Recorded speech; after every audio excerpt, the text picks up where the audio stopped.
Welcome back to Regenerating Degenerations, everyone. This is Tori again, as always, for the third week in a row.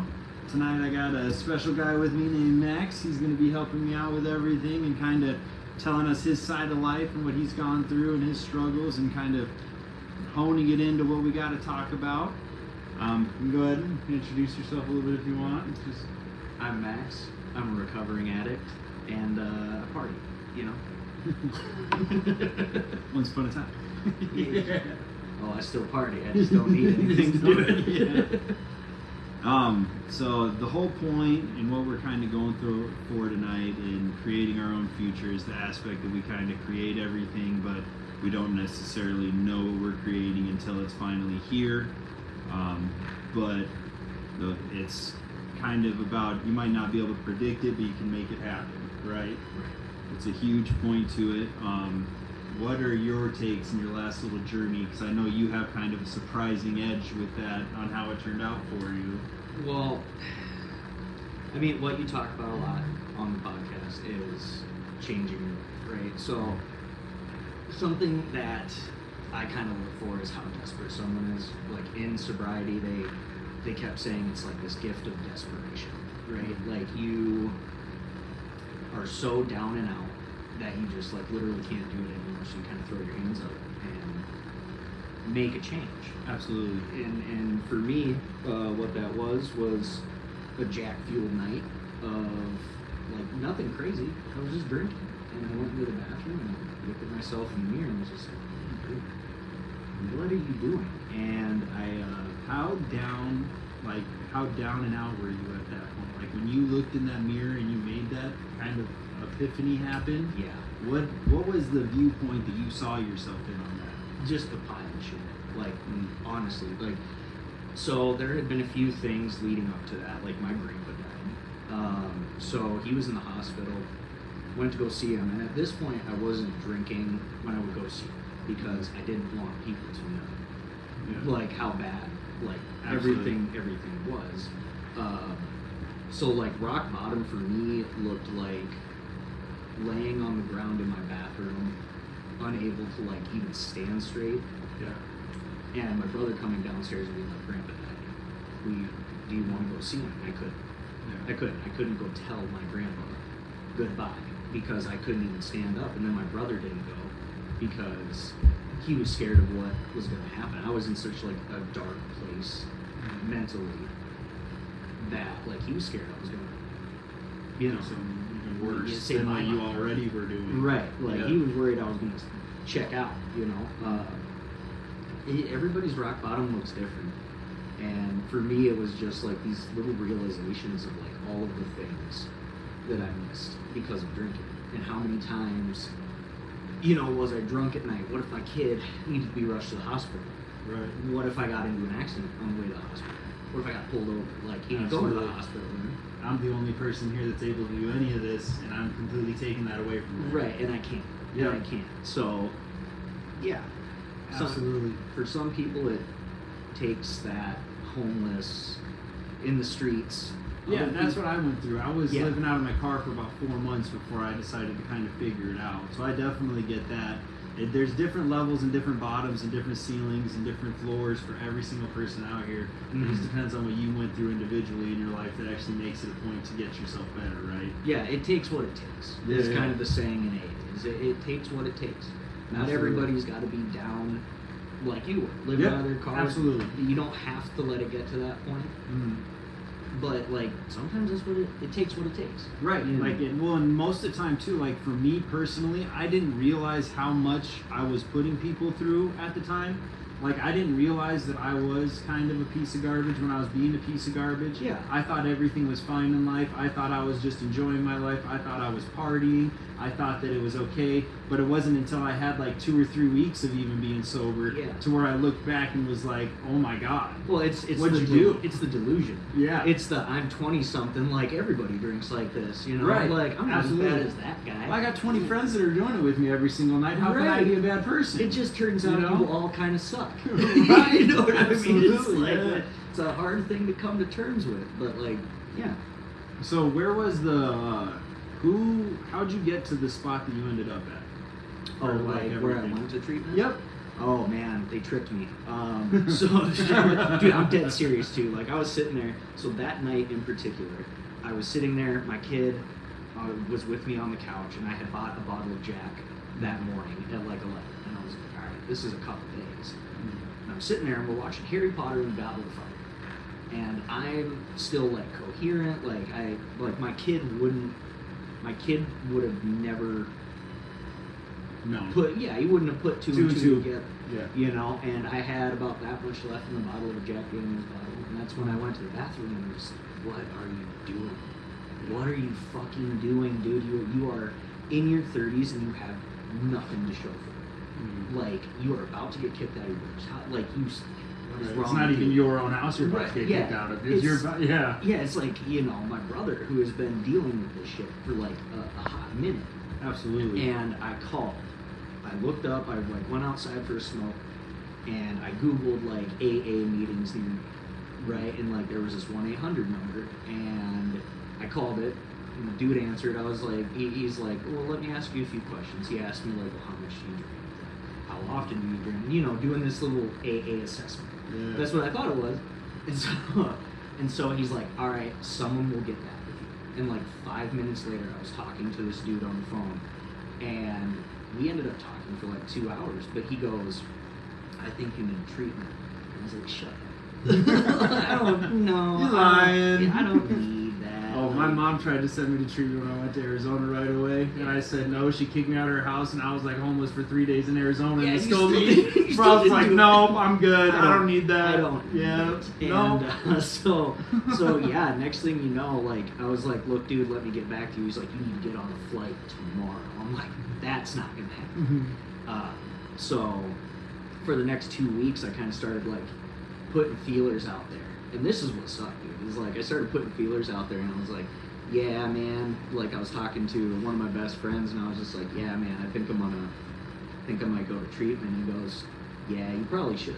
And I was like, what the fuck? What do you mean probably I'm like, should? what do you mean probably should? Like, come on, dude. Like, You're supposed to tell me to stay here and hang out with you, man. right? Like, you know, and like, I don't know. It turned out a lot of people were actually worried about me, but like, anytime they brought it up to me, it was when I was drunk, and then I would get defensive, and then I would get Right. mad about it. Well, and what do people say to it anyways? That you're not already telling yourself that you're not already overcoming in your own head to make Right. it justified? Right. It's so true. So many people tell you stuff that you're already guns ready to talk to them about, right? Mhm. You know? Like, how dare you tell me things that I think? Like, Yeah, shut your mouth, absolutely. dude. I don't want to hear that. Yeah. So then you went to the treatment, and then Yeah, so it was 2 months out in Florida.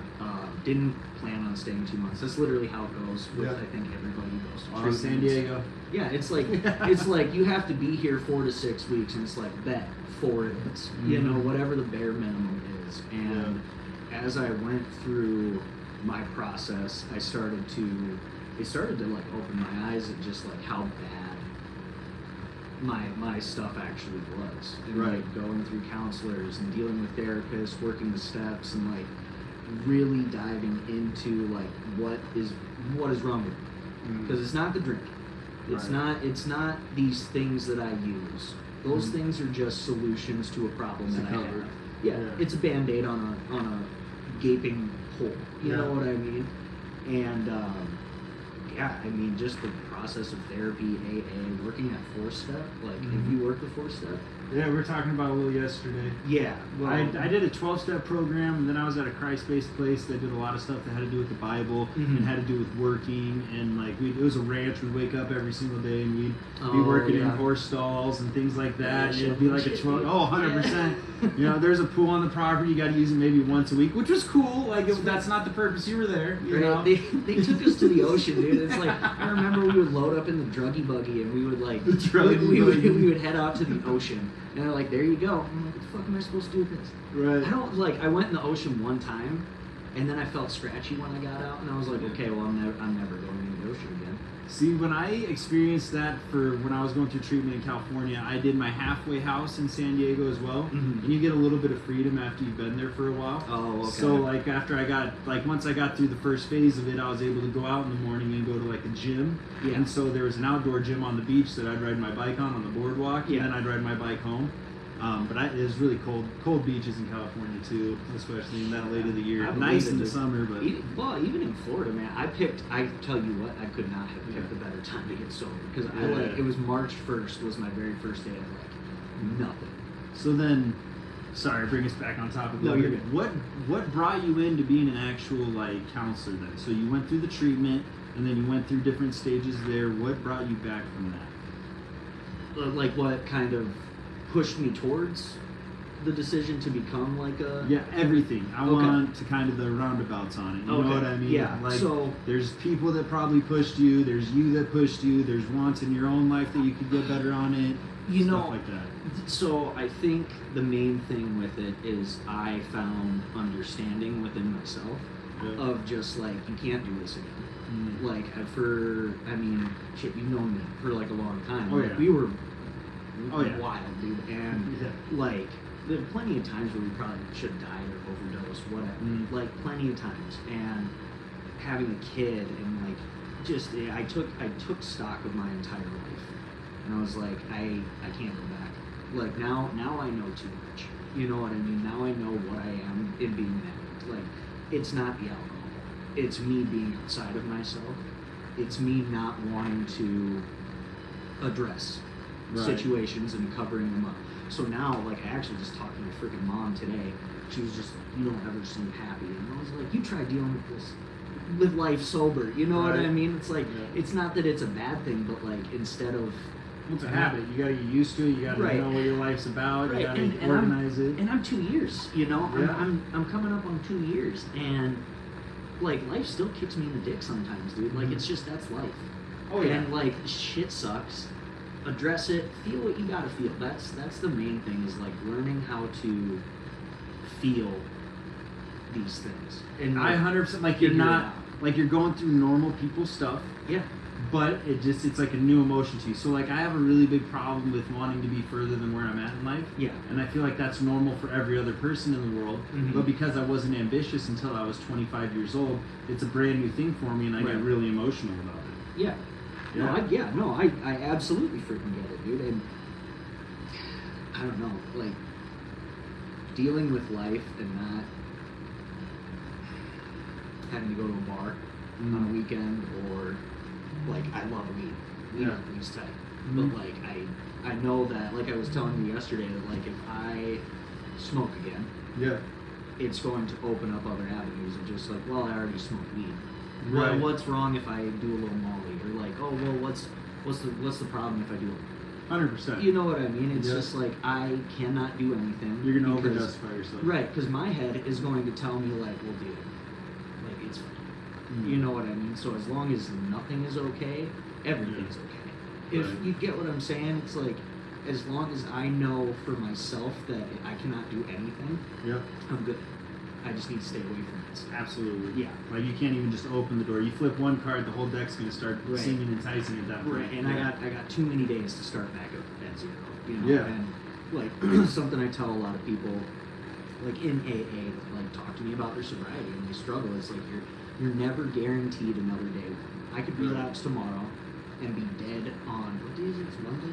Mm-hmm. Be dead on Wednesday. Yeah. You know what I mean? I could relapse tomorrow, go on a bender, and that's it. Just be done with it. Yeah. Yeah, that's it. Absolutely. No, game over. Game over. So, and there's a big point to that too. And that's kind of where I've differed a little bit too. We've talked about it. I've smoked some weed and stuff since I've been sober. I had 2 years clean, then decided to smoke weed. Won't touch alcohol, won't touch prescription pills. Had a kidney stone from the doctor one time and wouldn't even take the pills for it. Good. Yeah. I just won't mess it. I know my kryptonite. I know it's going to take me down. That's that cracking of the door, man. That's that cracking of the door. Right. I won't even mess with it, man. Yeah. And it's just one of those things where you just got to know where you're at in life and know what type of walk you want to walk. And it's, and it's funny because we talk about it with these addictions and we talk about it with all this other stuff. But all this stuff people should use in their normal life too. Absolutely. All we had to do was restructure what we were doing on our daily basis, and how much better was your life after that? And not only that, you're helping people out that have the same problem you have. Well, right, and going back to what I said earlier about my mom calling me and being like, "Well, you just don't seem happy." And it's I'm just in a funk. That's all it is. I'm just I don't have to wake up and just love every minute of the day because I'm sober. I don't. That's not life. Life sucks sometimes, dude. Yeah. It does. I'm but just like, living life at this point. right, but like we kind of touched on it yesterday about like the whole playing with it. Like, Yeah. oh, why is all this stuff happening to me? I'm like, dude, it happens to fucking everyone. Right. You Everyone's know, got like, you're issues. not- Everyone's going through life. You're not special. Like, Well, and you here's think the you're thing: most of these unicorn, people with the victim mentality, as we were touching yesterday, like they created it themselves. They didn't sit there and like get this situation because someone else did it to them. the self-fulfilling prophecy. Prophecy, dude. yeah. You have a shit way of thinking, and that way of thinking is going to perpetuate itself into this bad thing that you didn't want to happen. I do Absolutely. it, dude. I do it, but at least now I can look back at it and be like, yeah, I probably should. You know what I mean? It's not. Yeah. I'm not blaming the other person for Right. how they feel. You cannot control. What's your other side of the people. street? As long as you Right. keep your side of the street clean, the other side of the street does not matter at that point. Because it's your side of the street is the only thing that matters in your world. Right. That's the side I hang out on. Everyone else that's coming through my life has their own side of the street, and it doesn't matter what they do or what they contribute to my life, whether it's positive, negative, or indifferent. It just matters that my side of the street's clean. Absolutely. And as long as I keep that mentality, or we keep that mentality, then it's life's kind of a go no matter what life's throwing at you. Right. Because I'm prepared and I know that I've done everything right and I know that I've done what I need to do Right. to at least hopefully create a positive outcome for myself. Right, you're good. Like Yeah. that's the thing, is it's like outside influences affect us whether we want them to or not. Yeah. Like I said, life sucks sometimes. Yep. But when, like you said, keeping your side of the street clean, that is what matters, because you get to choose how you react to these things. Right. Are you going to let this take you out? Mhm. You know what I mean? Is this going to be something that I am going to think about for months and months and months, and I'm going to put everything else on the back burner because Yeah. Is this worth that much of my effort? right, exactly. Well, Like, it's funny because people don't realize how much stuff they love in this world because of how much effort they put into the things that they hate. Like, yeah, that's good, dude. That's good. It's Right there, such a jot that fact. down. Yeah, jot that one down. People really don't get it that like if you're putting that much effort into it, it's because you probably loved it at one point in time. Yes, absolutely. And that's why that's why you don't realize that you're like strung out because it's just a relationship you're having with what you're doing at Dude. the time. Yeah, well, and, Like it's and, all it is. like I always compare to quitting, like getting sober. It's like a fucking shitty relationship. It's a toxic Yeah. relationship that you're breaking up with them. Like I had to break up. You got like Stockholm syndrome or whatever it is that he doesn't let you Well, out of it. You just Yeah. like you're used to this. Like, oh, I had a bad day. I'm gonna go fucking drink 6 double shots of Fireball and right. forget about this. Yeah. You know? Oh, and then my day's crappy tomorrow, so I'm gonna wake up and do the same damn thing all over again. Yeah, And dude. it's the same thing as if you wake up every day doing the same thing. You can't expect your life to be any different than it was yesterday. Nope, it's that cycle. It's Yeah. that cycle. We're all of insane, tox- right? Yeah, dude. Dude, the insanity of it is wild. You know, Yeah. of just like you, and this goes for anyone. This isn't just addiction, but it's like you are able to justify whatever the hell you want to yourself. You like in some way. There's people out there who could hit a kid riding on their bike in the street and blame the kid. You know Right. what I mean? It's like, Yeah. yeah. I don't know. Well, and so here's a big point that I want everyone to hear from you, man, is because one thing that gets in my way is time. We all like hate how long it takes for us to rebuild it and to regenerate it. How much effort did you have to put in it till you even saw a give back in your life? Oh. It wasn't right away, right? No, dude, we're talking like a year. Like before, like I got out of treatment and I came home, and they were like terrified that I was going back home because this is where I did my dirt. You know, Yeah. this is where I did what I did. Right, we were talking about that yesterday. I was in Arizona. Like I didn't. It was so much easier because I didn't have the people in my backyard anymore. Right. Yeah. Yeah. So like that's why I got sent to Florida in the first place, is because they're like, well, if we sent you somewhere around here, would you stay? And I was like, you got me. Because I would have ran. But I got back and then I signed up. They suggested that I did an IOP, which is intensive outpatient, where Yep. you go for 3 hours, 3 days a week. And so I did that, and it was just like, there's a bunch of stuff that I'd already heard, but it kept me honest, you know? It was me showing up for 9 hours a week, and maybe talking to some of the people in the group that like maybe didn't understand that like what they were doing was an issue.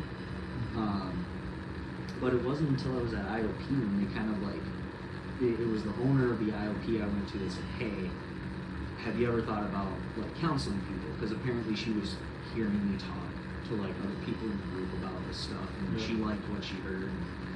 So they kind of pushed me to start going to school. Like I never would have do it. Yeah. Like 3 years ago, an addiction counselor, that sounds like a Thought about it. nightmare. It sounds like a nightmare, dude. And like here I am, I'm doing it, and I'm still going to school. I'm trying to become like a full-on therapist. You know, like I wanted to, like, I found purpose in my life. It took a while, but like that's one thing that people get so hung up on is when is this going to get better? Yes. When am I going to see results? Exactly It's why like, I asked. well, yeah, it's like stop worrying about it. Right. Like just one day at a time, dude. Like be present. There's another one that I keep from rehab that was a good one for me, and that is the future is worries, the past is regrets. Just worry about what's happening right now, and you're gonna be all right. Right, dude. Yeah. You know. Yeah, you have being present is the biggest thing when it comes to sobriety. Is like you want to be here. Yeah. Here and now. You know, what happened in the past. Right. You don't know what's gonna happen in the future. Like, so what are you worried about? Well, and if you don't, if all you sit here, all the people that you see around you that are worried about the future aren't doing anything about the future. Right. All the people that are just sitting here voicing about like, oh, this is going to be bad. Oh, I'm going to go through this. Oh, this is going to happen. It's gun. It's the Right. gun as it's the what ifs, dude. It's like you're worrying about shit that hasn't happened and might not. Yep. You know, like I do that too. Like, what if this thing would have worked out? It could have been great. Like it did. It did. Absolutely. So what do? Are you gonna keep on that? How long are you gonna keep telling yourself what happened happened? Move on. Yeah. It's okay to move forward, dude. Like so many people are scared too. Well, so like it's a Taoism. I don't know if you've really heard of that. I think we talked about it a little bit the other day, but like you imagine life as a river, right? And you get hung up on something like in the past. And you're basically like clinging to the side of this river and you're letting life pass you by because you're hung up on this one thing. And you need to let go and like trust that maybe there's something better down the way. Yeah. You know, like you're just sitting there. And there's the concept of this too shall pass. No matter what you're going through, whether it's good, bad, indifferent, or anything, this will point pass. of your life is going to be past you at some point. Yeah, And it will could be over. crappy on the next route. It could be better on the next route. It could be beautiful on the next route. Yeah. All we can do today is try to set up for the next route. Well, we can't do anything else but that. What did I say yesterday with the cassette tape, right? Yeah. Like, life is like a cassette tape, you know. How many like people? so like, and for those of you who don't know, that's how people listen to music.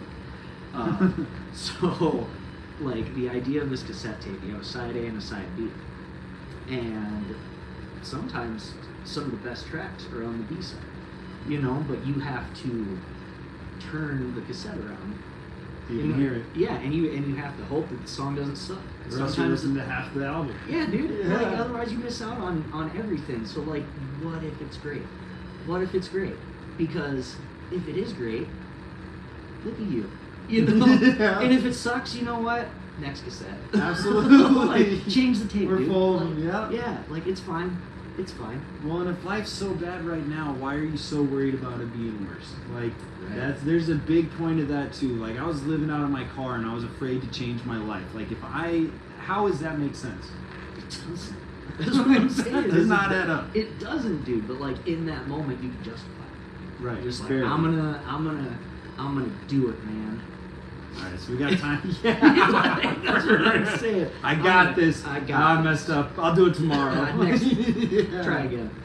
All right, so this will probably be around the end for us. But what is, like, if you could go back and you could tell yourself something, or tell anyone that's going through what you just went through, what would your number one piece of advice be for it? It'll be fine. You're fine. You're not. It's not as bad as you think it is. You know, for those who want to get sober, it's not going to happen overnight. Your life isn't going to just change overnight, but it will change, and it will be for you. Whether you believe it now or not, you just got to do it. Absolutely. Well, we definitely appreciate everyone coming in again tonight for another episode of Regenerating Degenerations. This is Tori and Max. Hopefully we'll see you guys again next week. Thank you.